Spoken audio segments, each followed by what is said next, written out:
यानी जिस वस्तु से मैं अमर न हो सकूं उसको लेकर के मैं क्या करूं। इसका मतलब ये जो धन धान्य आप मुझे दे रहे हैं इसके मालिक तो आप हैं, आप मुझे दे रहे हैं, इसका मतलब आप इस मानते हैं कि ये शाश्वत नहीं है, ये नश्वर है, तो फिर ये मुझे क्यों सौंप रहे हैं। मैं भी उस शाश्वत तत्व को प्राप्त करने के लिए आपके साथ ही चलूंगी। और वह शाश्वत चिंतन कोई दे सकता है, हमारी पुस्तकें दे सकती हैं, पुस्तकें दे सकती हैं। और इसीलिए प्रधानमंत्री जी ने कहा था कि when citizen reads the country leads, यानी जब लोग पढ़ते हैं तो राष्ट्र आगे बढ़ता है। पढ़ना और आगे बढ़ना यह भारत की परंपरा का हिस्सा रहा है। याद रखना, भारत ने दुनिया को विश्वविद्यालयों की एक श्रृंखला दी थी। तक्षशिला विश्वविद्यालय आज के पाकिस्तान में है, और पाकिस्तान को ज्ञान से क्या लेना देना।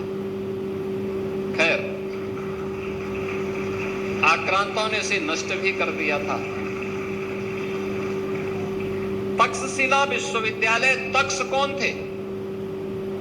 ये भगवान राम के छोटे यानी जो उनके अनुज थे भरत, उनके पुत्र का नाम था तक्ष। उनके नाम पर दुनिया के पहले विश्वविद्यालय का नाम पड़ा था तक्षशिला विश्वविद्यालय।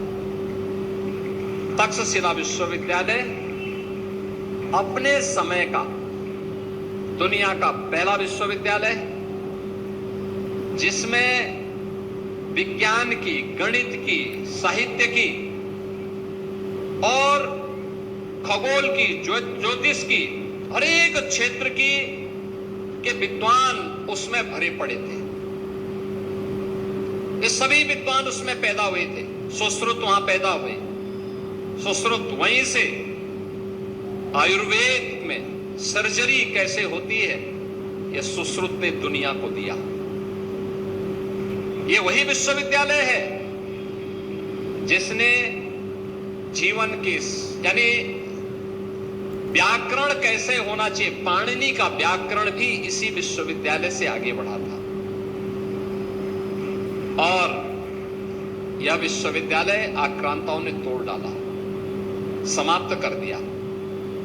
उस विश्वविद्यालय में एक बात सामने आती थी, और जो वहां के एक एक स्नातक के मुंह में होती थी, वह कहते थे अमंत्रम अक्षरम नास्ति, कोई अक्षर ऐसा नहीं जिसमें मंत्र बनने की सामर्थ्य हो। यह व्यक्ति भी निर्भर करता है हमने उस अक्षर को कैसे शब्द बनाया है और शब्द का संयोजन कैसे किया है। यानी योजक मिल जाए, उसका कोई अच्छा पारखी मिल जाए, उसका बेहतरीन सजो करके अच्छी कृति दे सकता है। आज के समय में हमारे सामने जो सबसे बड़ी चैलेंज है, वह चैलेंज इसी बात की है। हम आज के समय में उस प्रकार की कृति देने में विफल हो रहे हैं जो लोगों को अपनी तरफ आकर्षित कर सके। इस पर लेखन, इस पर आत्ममंथन, इस पर चिंतन की प्रक्रिया को फिर से आगे बढ़ाना पड़ेगा, मजबूती से आगे बढ़ाना पड़ेगा। हमारे शिक्षण केंद्रों को, हमारे धार्मिक केंद्रों को इसका आधार बनना पड़ेगा। उसके लिए अपने आप को तैयार करना पड़ेगा।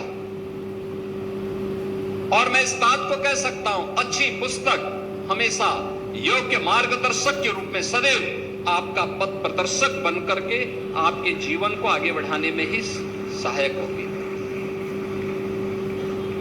मौलिक कृति पर हमारा विचार होना चाहिए, चिंतन होना चाहिए, और उस मौलिक कृति के लिए हमारा जो भी प्रयास होगा वह हमें यशस्वी बनाएगा। हम महर्षि वाल्मीकि का स्मरण क्यों करते हैं? क्योंकि महर्षि वाल्मीकि ने एक मौलिक कृति रामायण महाकाव्य के रूप में हम सबको दे दिया। वैदिक संस्कृत ये व्याकरण निष्ठ था, थोड़ा आम जन की भाषा से अलग होकर के कठिन संस्कृत भाषा का उसमें इस्तेमाल था।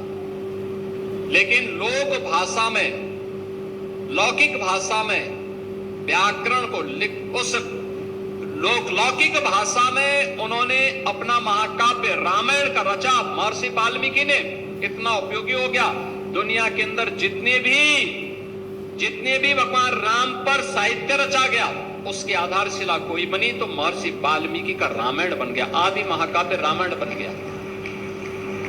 तुलसीदास जी क्यों हमेशा के लिए अजरमर हो गए? क्योंकि उन्होंने लौकिक भाषा, हमारी लौकिक भाषा अवधि थी, अवधि में उन्होंने रामचरितमानस रच करके लोगों को के अंदर उनके सुख में, उनके दुख में, उनके हर पक्ष में राम के चरित्र को उनके अंतर मन में इस रूप में कर दिया। आप देखते होंगे इस पितृपक्ष के साथ ही प्रारंभ हो चुके रामलीलाओं का आयोजन अगले 2-3 महीनों तक गांव-गांव में आयोजन होंगे। गांव के ही कलाकार इसके साथ जुड़ेंगे। सामाजिक सौहार्द का और राष्ट्रीय एकात्मता का इससे अच्छा उदाहरण और दूसरा क्या हो सकता है? ये मौलिक कीर्ति की देन होती है। ऐसे ही मौलिक कीर्ति जब भी कोई रचता है, लिखता है, तो न केवल कीर्ति अमर होती है बल्कि उसके रचयिता को भी अमर कर देती है, उसको भी अमर कर देती है। और उस मौलिक कीर्ति को हम अच्छी पुस्तकों के ही सानिध्य में आगे बढ़ा सकते हैं। मैं नेशनल बुक ट्रस्ट को इस बात के लिए धन्यवाद दूंगा कि इन्होंने गोमती पुस्तक मेले के इस कार्यक्रम को आदरणीय प्रधानमंत्री जी की प्रेरणा से एक निरंतरता प्रदान की है। लगातार आगे बढ़ा रहे हैं। अभी लखनऊ में है और फिर नवंबर में गोरखपुर में ये लोग आ रहे हैं।